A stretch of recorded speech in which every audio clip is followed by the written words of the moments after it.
Hey, welcome back. Ready? Don't do that to me. Welcome back, everybody. Of course, this is Dr. Keith McNally, and this is episode 6 of the Envision Speaker Series, which starts off as a LinkedIn Live event. And hopefully there are some people out there on LinkedIn who are ready to hear what Eileen and Kevin have to say about what it means to be emotionally healthy. Before we get deep into this conversation, and believe me, this is going to get deep because you know I can get there. I want both Eileen and Kevin to introduce themselves, give some background information so that you, the audience, can appreciate who they are, what value they're going to bring to the conversation, and then we're going to go ahead and get started. Let's start with Eileen, then we'll go into Kevin. Eileen, hi, welcome to the show, and tell us who you are. Okay, thank you, Keith. I'm really excited to be here because I think this is a very important conversation and topic. So I'm Eileen Build. I'm CEO of Ordinary to Extraordinary Life and co-founder of OTEL Universe, a Universal Voice. I am also a Breakthrough Spark coach, which is the background for my ability to talk about this subject. And I love to do deep dives. So I look forward to going into that dive and sharing what is important to me when it comes to emotional health. Eileen, thank you so much. You're Kevin, welcome. welcome to the show. Who are you and what brings you here? Thanks, Keith. Hey, Eileen. Hi, Kevin. So my name is Kevin Strauss. I am a biomedical engineer turned emotional health and innovation consultant and founder of Uchi, which is a social app, not a social media, that facilitates communication and connection, strengthens emotional health, and really drives better behaviors. Why I'm here is because I've been digging into this topic of human behavior and emotional health and wellness for 22 years. I've dug deep. I think I've got some insight. I want to share it and really try and help make the world a better place for everybody. I think that's a great place to start. Kevin, thank you so much. Thank you both for joining me in this conversation. So let me go ahead and get started. Now, I know both of you. I've known Eileen a bit longer than I've known you, Kevin, but I do appreciate my relationship with the two of you. At this point, both of you know that I have attempted suicide twice in the past 10 years. So I'm 54 years old, just turned 54 this past August. This is 2023, according to the time of this recording. I have struggled with stuff in my life. I have struggled with my emotions. I have struggled with a lot of life circumstances that really can tend to suck the life out of you. And I've begun to think of myself a bit differently, changed how I think about things, and even willingly start talking about emotions, even those things that touch me deep inside. And so from a white man who has not had the experience of that growing up, it's a new thing for me. And I think based on the conversations I've had with people and the two of you specifically, I think the human race, and that's a big group of people, are struggling with understanding their emotions and what it means to deal with them in a very healthy manner. Now, most of us like to feel happy. Feeling happy is a good thing, and we want to do that in any way possible, even if it takes medication to do that. But this isn't about all of that. This is about centering oneself to really understand and appreciate what it means to be healthy and healthy emotionally. So how do you want to get this conversation started? Where do you want to begin? Wow, that's a loaded question, Keith. But I think for me, it's helping people feel comfortable with becoming vulnerable to reach down deep into those crevices of where the emotions are that aren't being expressed in order to heal, in order to be emotionally healthy. And in today's environment and society, even more so now, it's critical and important to be able to express oneself with how you feel. And I think we're raised, as you said, we have a long way to go as humans, because we're raised, especially the men in the world are raised to not show your emotion. That's a sign of weakness. Whereas what you learn is through the expression of emotion, you actually become stronger. And in my experience, both for myself and in coaching others, to get out of the monkey, what I call the monkey mind, the repeated pattern of a thought that just goes in circles over and over and over again, that keeps you stuck. And I believe that you stay stuck in that because you're not dealing with the emotions that are a part of that cycle. And it's a good thing. I think it's healthy. I think it's good to face it head on and do that deep dive, because otherwise, you struggle, and then you go down that deep rabbit hole that leads to anxiety, stress, suicidal thoughts, and destructive behaviors. So Kevin, I'll let you expand on what I just said. Well, thank you for that. And I love the question, where should we even begin? And I can jump on the bandwagon that Eileen just started. And I want to, but at the same time, I want to even go back a few steps, because where I'm landing more and more, and why we're struggling so much as a species, is why are we having these emotions? Whatever the emotions are, why are we having them? And if we don't even know why we're having them, getting triggered in one way or another, happy, sad, angry, jealous, envious, spiteful, why is that happening? Why are we feeling that way? And so you asked the question, where should we begin? Well, since you talk about it being a global issue with the whole species, I'll go back 200,000 years. Let's begin there. Did you raise your eyebrows? I guess I did. I don't want to take a history lesson, but I think that's a good idea. Let's start from. I can make it quick. Then that's okay, because we want to appreciate why we actually have emotions, and because we're not accustomed to addressing them appropriately, we need to find out why. Well, we're not accustomed to it at all. And where I've landed on this is we're not accustomed to it because it's never been our priority as a species. So Homo sapiens, that doesn't matter if it's, American, Asian, African, black, white, whatever you are, if you're a Homo sapien, which all of us human beings are, that started, according to the data, 200,000 years ago. And for pretty much our entire existence, for 200,000 years, up until about 150 years ago, I'm being conservative with that. You're good. So the late 1800s, okay, so I just fast forwarded. So for up until the late 1800s, humans could not reliably preserve food. We could not reliably source food. We didn't even know if we were going to make it through the winter. Those are basic needs of existence, dead or alive.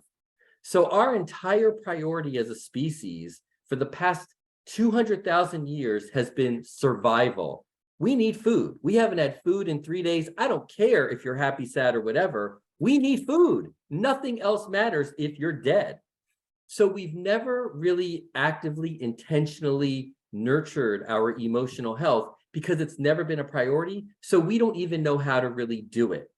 And even today, 80% of the global population still doesn't have enough food or clean drinking water in a given day. But that 20% that does is self-destructing through their behaviors. And I would argue, again, through my experience, that it's because we've never really learned how to effectively, healthy ways of connecting and nurturing each other emotionally, our emotional health, that we still continue to these destructive behaviors. But it's really through our banding together, working as tribes in villages, growing crops together, helping everyone build a house for the new family, and so on. That working together, that connection, that belonging is what got us to where we are today. But we've become a more individualized society where we don't band together anymore. It's like every man for himself, man and woman for himself. So we don't know how to nurture each other on the emotional health level. And I keep saying emotional health because we have emotions, right? Love, happiness, pain, anger, well, as much pain, anger, we have all these emotions, but I see emotional health not as this encompassing of our emotions, because that's really more of an emotional intelligence topic, which is how do we acknowledge and manage our emotions. But for me, where I've landed, and I've shared this with you before, is our emotional health is our ability to give and receive love, connection, and belonging. It's a feeling ability, and it's not a mental health problem. All these behaviors, suicide, drugs, alcohol, Their self-harm, behaviors. the behaviors, Yeah. social media, all the, extreme sports and athleticism and so on. All of these behaviors are really mostly ways that we are just compensating for our unmet emotional health needs. We don't think to do the behavior, we feel it and we react to it. And really, more often than not, it's just our way of trying to survive our environment. And then now I'll tie it back to Eileen, our environment where we can't be vulnerable, because when we are vulnerable, even as a little child, we are shamed and judged or degraded or neglected by our parents, and then our teachers, and then our bosses. So it's, throughout our lifespan. So we struggle to be vulnerable. And back to the crying is a way of releasing our emotion, right? We can laugh or we can cry. These are just like big expressions of releasing emotions, but we condemn, we degrade, we devalue a person for crying, not a happy cry, but a sad cry. It's a weakness. It's viewed as a weakness. It's valued as a weakness. And when we feel devalued, in our brain, value equals love. And then love is that basic human need that we need that's not being met. And now we go through the whole cycle again. Well, there's a I'd like, go I'd ahead, like to Eileen. add Go ahead. one thing to that. So as part of that, people want to feel heard, valued, and understood. And the problem is, if we're not validated in order to feel heard, valued, understood, then no matter what we do on what Kevin just expressed, we're never, the emotion is never going to feel heard and more valued than right. If More we're not valued, validated, we don't feel right, valued. If you don't right, acknowledge my feelings, then I don't feel like I matter. right. And if I don't feel like I matter, then I don't have value. And if I don't have value, I don't feel loved. And now we're disconnected again. So Right. then I feel pain, And then the emotional thought pain. of why am I here? And then we comes start up. having all those kinds of thoughts. Right. So Absolutely. it's Or just we this, figure out a way to ease that pain. yeah. So this conversation, or the conversation on what it means to be emotionally healthy, can go in many different directions, and it should. And I will continue to have those conversations. But for the value here, let's focus on a couple of specific things. And so both of you had mentioned destructive behaviors. And so in somewhere in all of this mess of not understanding our emotions, how to express them, how to even feel them correctly, if that's even a thing, we generate behaviors that are typically harmful, destructive, even violent. Suicide is violence, violent against itself. How do we get, why is it always that direction? So my first question really, or my next question is, why does it move to such an extreme destruction, violence, anger? Why do our emotions push us to these extreme behaviors? Does anybody have any insight into that? Can I go first on that one? Yes, you can, Kevin. So what I've said for many years now is the more extreme the behavior, the deeper the pain. And the behavior, Keith, you just mentioned several destructive behaviors, right? Suicide, Violence in general, self-harm, yeah. right? addiction, drugs, alcohol, whatever. But the behaviors can also be extremely constructive, which is harder to see because we revere those in society, those constructive behaviors.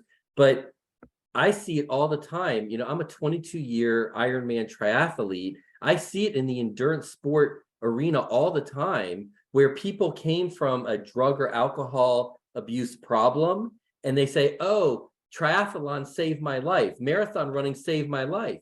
But you know what happens after that behavior isn't working for them anymore, or they get burned out, or they get hurt because they're so extreme in that behavior. They end up falling into a deep depression. That's what I see more than anything else. And we've seen these kind of behaviors with people like Tiger Woods and his behavior, extreme, golf player, best of the best, GOAT, right? But then he fell off, that, and it's not his mental health. It's he was no longer compensating through his golf, that he turned to the other, the drugs and the womanizing and that kind of thing. Michael Phelps has done the same thing with the drugs and the depression. Simone Biles, she got the twisties and had to drop out of the Olympics. Naomi Osaka just shut down and couldn't do the press releases anymore in tennis. And she's like, I just can't even do these tennis tournaments anymore. What's happening is we try and compensate for our pain, for not feeling valued, not feeling loved. Some people go to extreme sports or pro athletes or endurance sport like me, or backpacking, a lot of backpacking like me, to try and feel valued, because value translates to love. So we can go to the extremely constructive route. Elon Musk, Bill Gates, Jeff Bezos, Mark Zuckerberg. I mean, Elon Musk, I think he's had 14 children now, or something like that, with 3 different women. That is extreme. So he's done amazing things in technology, but emotionally, so mentally, he's like, wow, like genius. But emotionally, he's really struggling on an extreme level, because look at his upbringing, and you can get into all that. So anyway, I'm on and on about this, but it's the extremes of behavior that are how we try to compensate for our pain. And our pain is more often emotional, not physical. And our brain doesn't know the difference between physical and emotional pain. There's no such thing as mental pain. I haven't found that in 22 years. So a human will do anything to ease their pain. And in the absence of knowing how to love and connect, which we can give tools on that later, in the absence of knowing how to love and connect, we try and figure out a way to survive this painful environment. So we turn to behavior. And that is why it is not a mental health issue. It's not a cognitive, I'm thinking my way through, I'm going to use drugs because I just want to be a jerk and just have a good time. No, that's the avenue, the behavior that person found to ease their pain and survive their environment. So I'll lead off of that into, I believe it's a form of escapism to run away from that pain. Destructive behavior? Yes. Or extremely Yes. constructive. Or the other extreme way. behavior. Right, because if you fall back to the original behavior and or worse, then you never really have solved the root core. And so I'm all about, what is behind the wall? What's behind the pain? What's behind whatever is being presented? Because there's masks, we have walls, we have masks. And it's scary to remove those, because again, you become vulnerable. And then who am I without this? Because I'm protected behind the mask, behind the wall. Mm-hmm. So what people don't realize is it's actually liberating and freeing, and you can heal, and the emotions can be managed, and you can learn more about yourself through your emotional connection to who you are. So that authentic self. And what I have found is, you asked, how do we like honor those emotions and not go down that destructive pattern path? And my suggestion is, you have to first acknowledge that there's something that is not feeling right. And the external world is not the answer. It's the internal world that is reflective into the external world that then reflects itself back. So it's okay to feel the feelings that we have. However, we can't do the blame game and we can't point the finger. We have to take responsibility for the emotions and the feelings that we have. And usually, as Kevin has pointed out, there's anger, there's frustration, there's feelings of unfairness, and the list can go on. And as long as we're basing our actions and our thoughts on that emotion, it's going to be very difficult, if not impossible, to pull yourself out of it, because the other person is going about their life, whoever you're pointing that anger and frustration towards, and you're stuck in that emotional web that's keeping you stuck. And so it's a thought process that we have to break down the layers to find that core, and that core needs to be validated. And when that core is validated, now it's like, okay, someone understands me, I'm heard, I'm angry, but now people know that I'm angry, and that gives me the freedom to talk about that pain, to talk about that anger.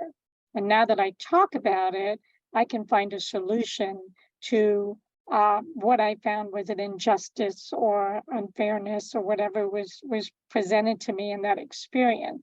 And now I can create a new neural pathway, a new thinking process that's not down that negative path, but instead positive thinking of, okay, well, I've got my future ahead of me. What does that look like? What does that feel like? And now you're focusing on what's yet to come and not being held back by the past experience. So that's my take on it. Well, I want to jump on that a little bit more. okay. Okay. So I mean, I agree with what Eileen's saying, but I think it's really important for people to understand, and this is not meant to be blaming, but I think it's important for people to understand that they didn't just come up with these, hurt feelings or injustice feelings. More often than not, it's coming from your interaction with another person, another human being. And if we think, this is where the mental health industry completely misses the point, in my opinion, is we think, oh, you have bad thoughts, you have destructive behaviors, you're broken, your brain is broken. But again, why did we go down that path in the first place? Why am I having this feeling of injustice in the first place? Why do I not feel heard and validated? Who is not hearing and validating me? And this is happening more often than not. 85% of our personality as a Homo sapien is dialed in by the time we're 6 years old. That's what the neuroscience says. So, if you're 2 years old, you can't figure out, oh, what am I feeling right now? You don't even have words for this right now. So what I think is really important to understand is that more often than not, it's parenting that is failing. And yes, this is a little bit of blame, but it's also not blame, because I truly believe, I'm just going to make a blanket generalization, I believe all parents unconditionally love their children, but that is not the message that children are getting. And when we raise our kids with shame and judgment, we're creating this path, we're creating this neural pathways, these hurt feelings, right? Oh, Keith went in the potty, he's a good boy. Oh, Kevin, he didn't go in the potty, he's a bad boy. Oh, Eileen put all her things in her cubby at nursery school. Yay, Eileen, she's wonderful. Oh, Kevin, he's a bad boy, he didn't put his things in his cubby. This constant judgment and shaming and degrading and not validating, which is emotional neglect, we are setting children up with poor emotional health. They don't feel loved. They don't feel heard. They don't feel understood. They are certainly not being validated. Their emotions are not being validated. So from the earliest get-go, they learn, oh, I better not do this. I better not cry. I better do this behavior to get love, or maybe I'll act out to get some attention. And that's how we get, I'll throw a tantrum at my two when I'm 2, because I'm still figuring out these barriers and guidelines. So we need to understand that kids are a clean slate when they come out. And if we aren't nurturing them, if we are not listening, hearing, validating, acknowledging, if we're not doing that from day one, if we're shushing them and saying, do not emote, don't cry, then we are right there teaching that child, do some other behavior to get your love, because crying isn't going to get it. And then that sets up this whole negative feedback loop where, well, I'm not going to share how I feel. I'm not going to be vulnerable, because I've learned that when I do share just a little bit, I get shut down. I get sent to timeout.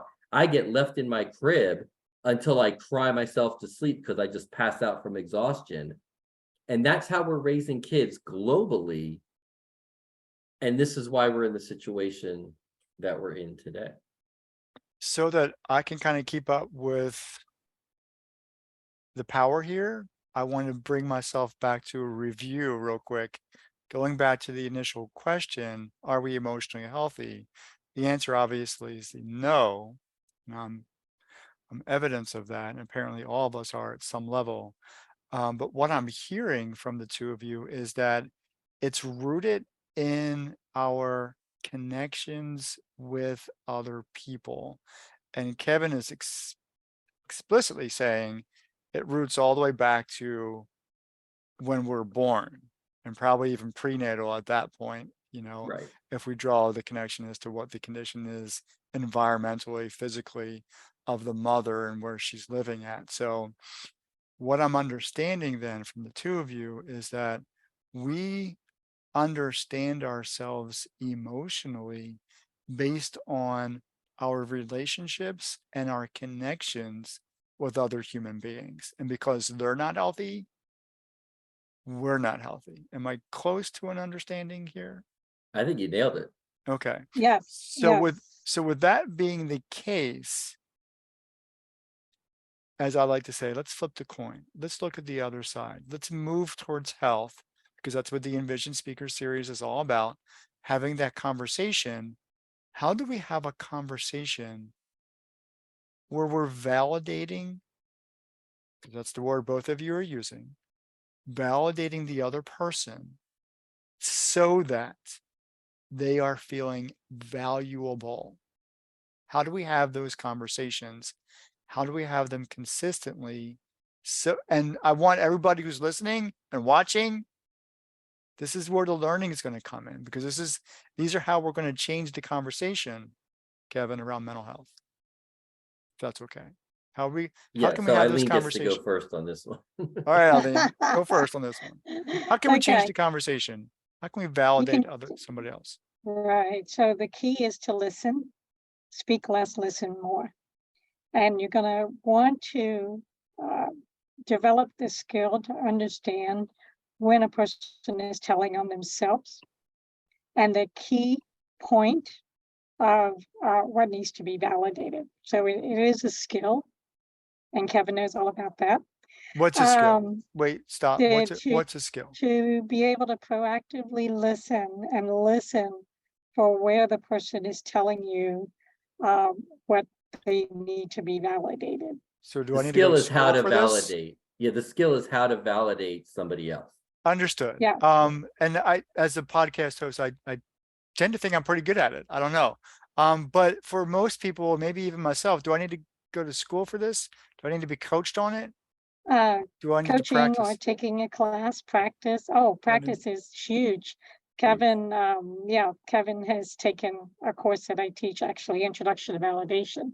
You're not going to So, learn this in regular school, like formal no, education. no, They don't know this kind of stuff, and I didn't even realize how I've never been validated, like not never, but my family upbringing, validation was, even acknowledgement was not part of my upbringing.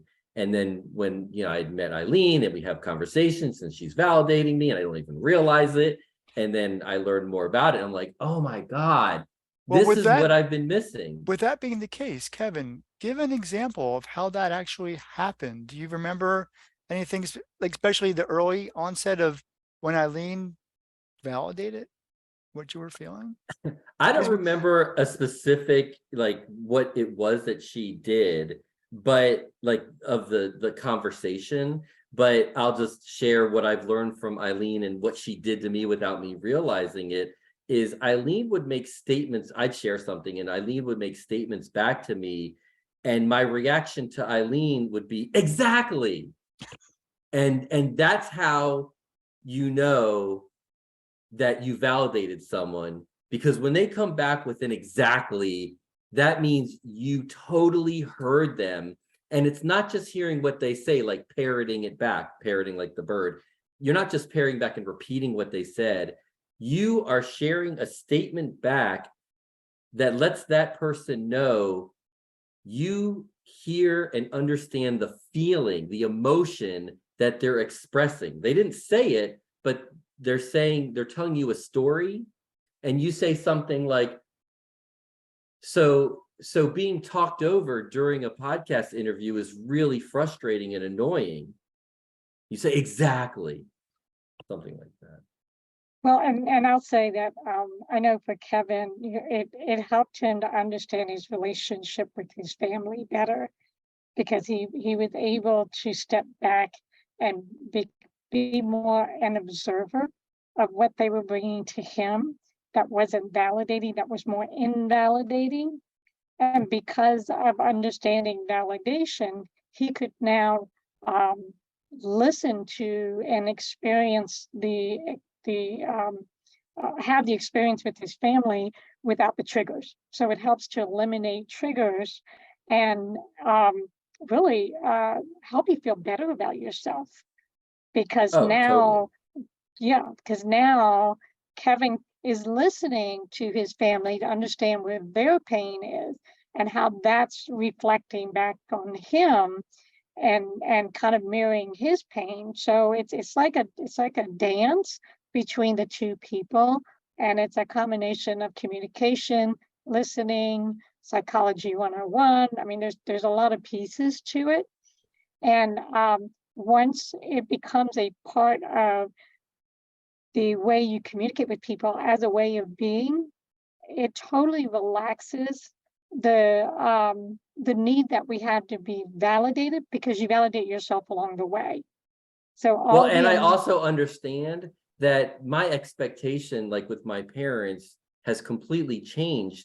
I'm not expecting them to validate me ever, because they're incapable. They don't know how to do it. And when I kept looking for the validation from them and never get it, that just causes me more pain. So I'm back in that cycle. But I just want to reiterate what Eileen was just saying about, now I have a chance to reflect and think about the relationship and how I'm showing up, and now my parents are showing up and everything. That goes back to what Eileen was talking about, I think, after the second question, which is now you have this chance to reflect and understand and take action, which is, huge. And I've been practicing this now for, like almost 3 years since I took Eileen's course the first time.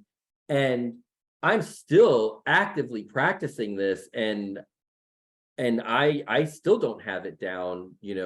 I'm not an expert by any stretch, but I've come a long way, and it's helped tremendously, because my expectations have changed, which lowers my triggers, and it just improves the relationship overall, because I'm not trying to get something from someone who's incapable of giving it to me.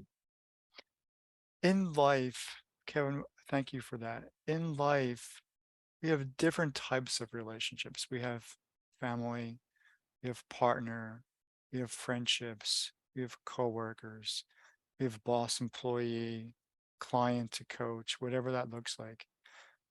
Can I, and this is going to both, but I'll start with Eileen if we don't mind.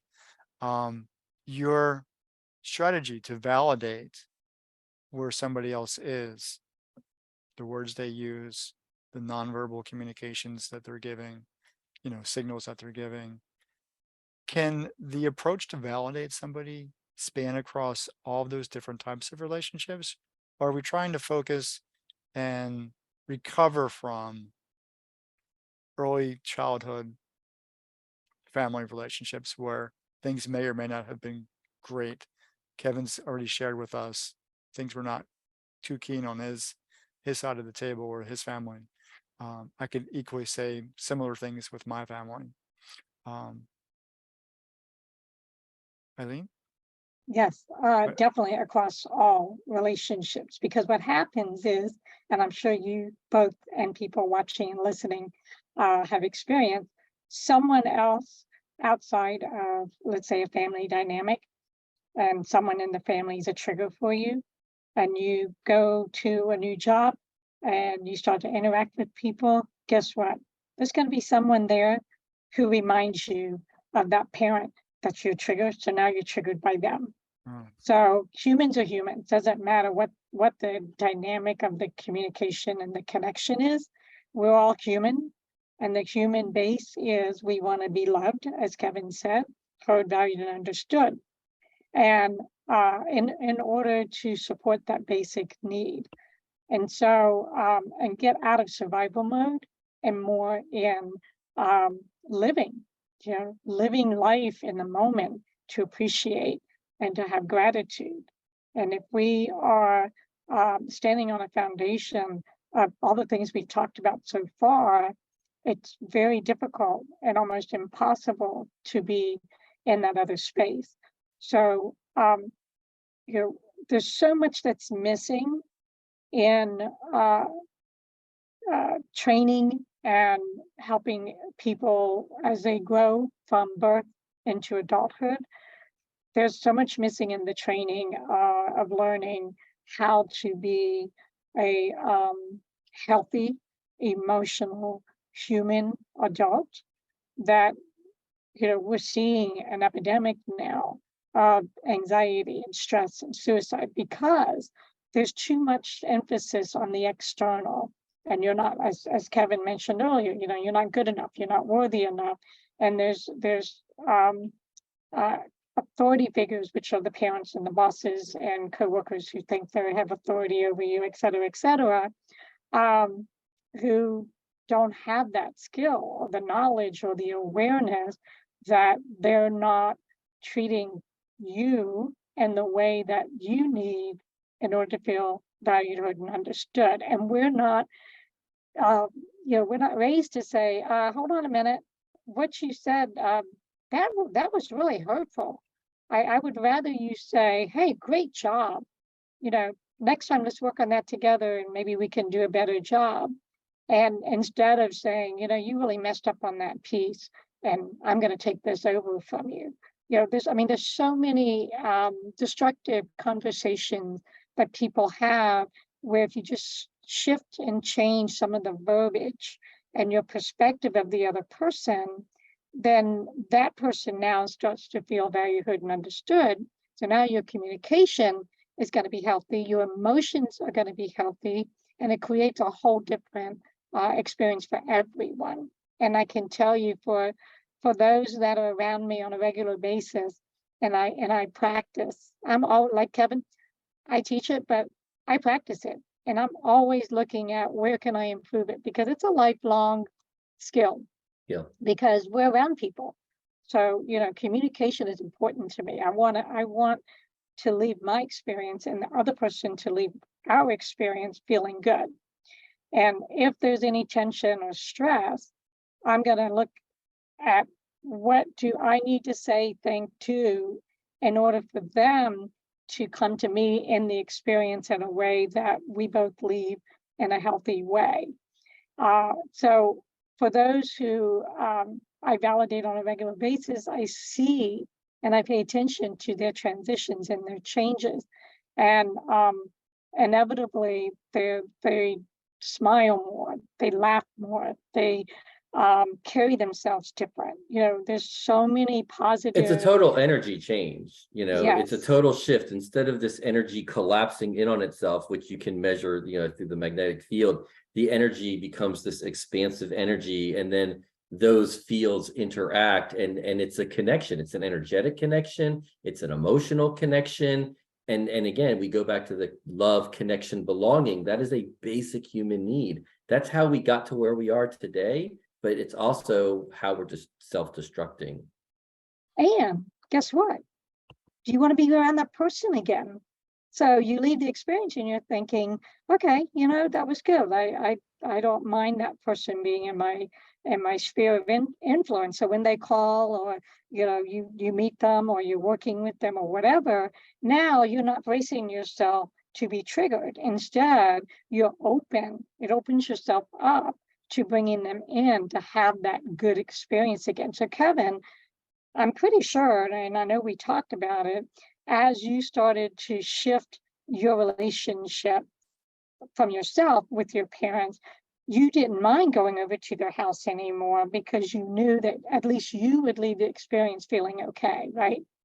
Yeah, I mean, my expectations totally changed. And it's almost like a little bit of a game in a way, where when I am visiting with my parents, I mean, they just had their 61st anniversary. They live only 30 minutes away from me, so I see them every, week or two. My expectations are totally different.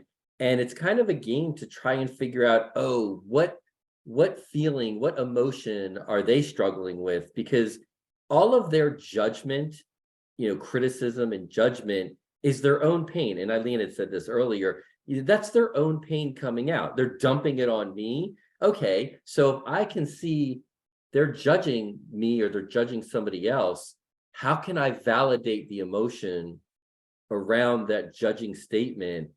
And it's really funny because one of the quickest, my parents can go on and on and on, like me, right? I can go on and on and on. But as soon as the quicker I can validate the emotion, the quicker they stop talking, because they Yes. feel heard and understood.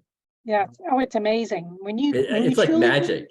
yeah, when you really when you truly validate someone, you can take you stop the potential, fight or explosive experience in seconds, minutes.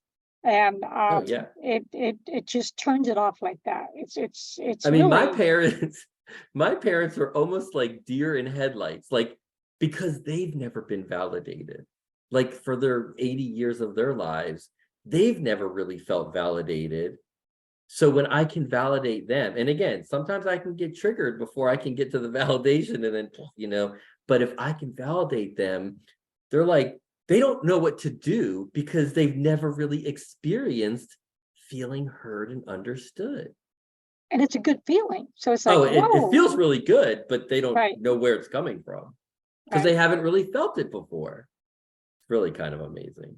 So that's just one of the, one way, like, of connecting, because when we're validated, we're feeling heard and understood, which lets us know we matter, which means we must be valuable, which means we feel loved. And we're connecting, right? But and I'm not trying to just self-promote because the app is free, but Uchi works in a similar way, the Uchi app, where you just answer questions and read each other's answers, only your Uchi friends, and only if you've answered that question first. But what I noticed, again, with my parents, they're such great guinea pigs for me, even when they don't realize it. What I noticed is when they share their answer, it's only in writing, and I read their answer, they feel heard. When I share my answer and they read it, I feel heard because I'm getting it out in writing. It's asynchronous, but I'm getting it out. They're getting out their perspective, and we each feel heard. And I can tell you in just a matter of weeks how the relationship dramatically improved. And I've got enough testimonials from other people that just having a chance to share your perspective, your thoughts, your feelings, your ideas, whatever, having a chance to do that and not just get shut down, not just get shamed or judged or degraded, it feels amazing and starts bringing you together. And I mean, just from using the app in just a matter of a couple of weeks or less than a week for some families that have written, they say, like, wow, we started talking again. We're not having arguments anymore because we each feel heard just through writing first. So the verbal dialogue is dramatically improved. And then that translates to better relationships and less depression and all the compensatory behaviors that we've talked about throughout. So from the beginning, I asked, where can we start the conversation? And we ended the conversation in a word called validation, because validation allows us to feel valuable. With the limited amount of time that we have left, I want the two of you to give our audience, our worldwide audience, something that they can take away, do today. As soon as the conversation ends, other than download the Uchi app or contact Eileen to say, I want to take your course, give them something to do today to help them feel validated and valuable, please. I'll Do you start. want to go? Okay, yeah. I'll go. I think something that's very valuable is to find in your mind a sacred space to go to release and to dump whatever is the negative thinking, the negative thoughts, and feel like it's a way to give yourself the ability to face the world without all the triggers.